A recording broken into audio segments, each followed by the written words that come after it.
and I promise it's gonna be fun.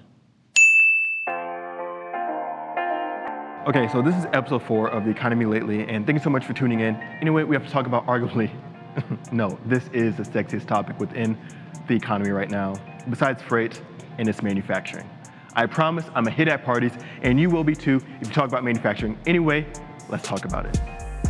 So, manufacturing. You like things, right? I mean, cell phones, laptops, shoes, anything. I mean, chances are your favorite thing, your item, whatever it is, was mass produced or manufactured somewhere, either overseas or within the US.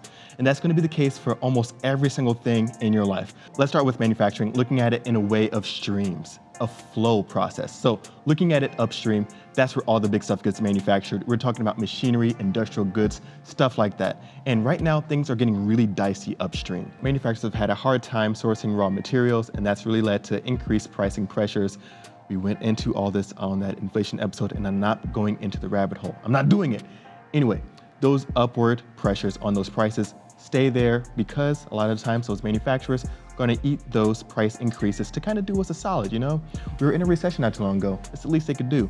But that's not gonna last forever because this is a business after all. People are here to make money. And so they're gonna do that in the time being during a recession because US consumers usually don't have that much purchasing power throughout those recessions. So they take those hits.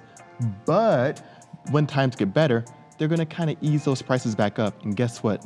Times are getting better. So that only means one thing.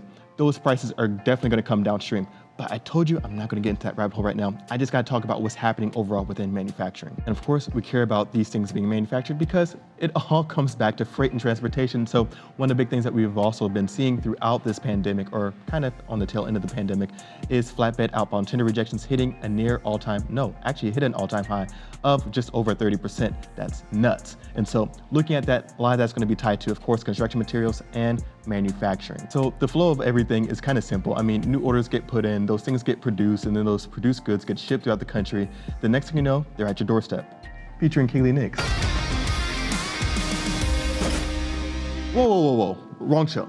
Anyway, gotta talk about new orders in manufacturing. And speaking of new orders, the ISM PMI, if you haven't already looked into it, Google it. I'm not gonna jump into it on this show because that's not what this is about. The ISM PMI has a price component. All you need to know is that it hit an all-time high or a record high that hasn't been seen since 1979. You know what happened in 1979? The Sony Walkman was launched. It cost $200. Anyway, we're looking at what's going on within the economy. Retailers or manufacturers are seeing record levels of price increases, and it's only a matter of time, of course, before it comes downstream.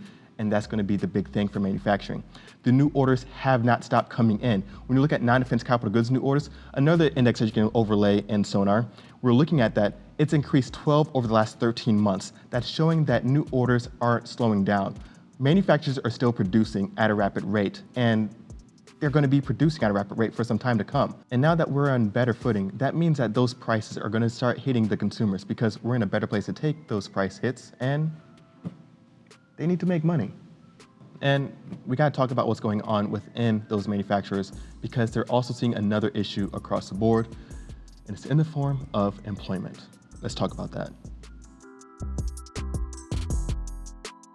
So I'm talking about it again, employment.